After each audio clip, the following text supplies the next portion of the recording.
am sitting in the beautiful company gardens in the center of Cape Town.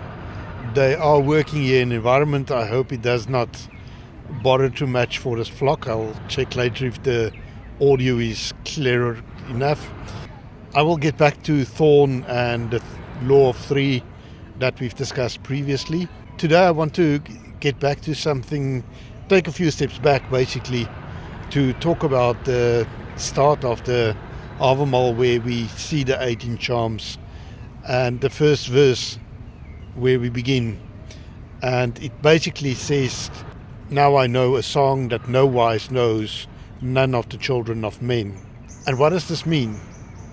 Translations, it is saying which no queen will know and which no son of men will know.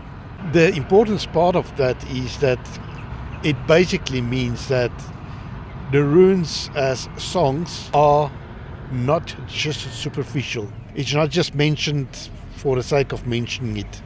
Here's a very specific point where the author of the Havamal says, understand that what's following, what we believe is the runes, is not gained through stature, not through social hierarchy. It does not matter who you are. You can't just grab the runes and claim it for yourself. It also is not inherited.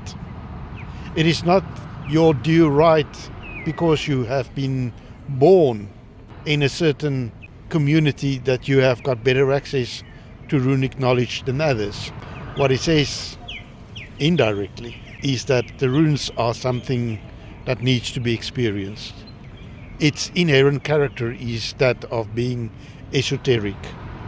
That means it manifests within through a knowledge that arises from your inner consciousness of how you experience things, not how you learn about things, and not a cognitive interpretation of things.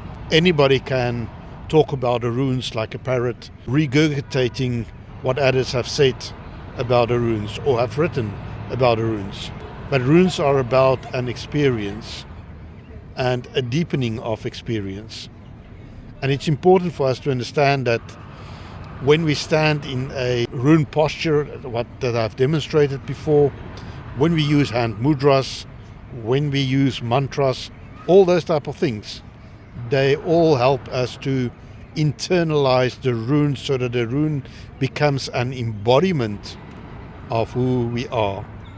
We become, in a sense, one with those runes, and later one with all the runes as they manifest within us. It means that we experience life through that rune, with that rune, in that rune. The rune itself becomes part of the way that we experience the world around us. So it's important just again to understand, if you want to gain access to the runes, you cannot do it by listening to this podcast and taking all the knowledge. Even if my knowledge is very good, it will help you know nothing. It will not contribute to you understanding the runes.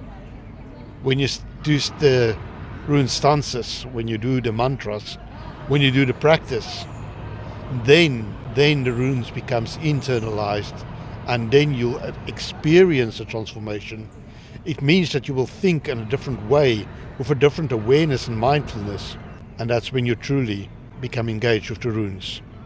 And that's when you truly begin to understand why some people take the runes seriously.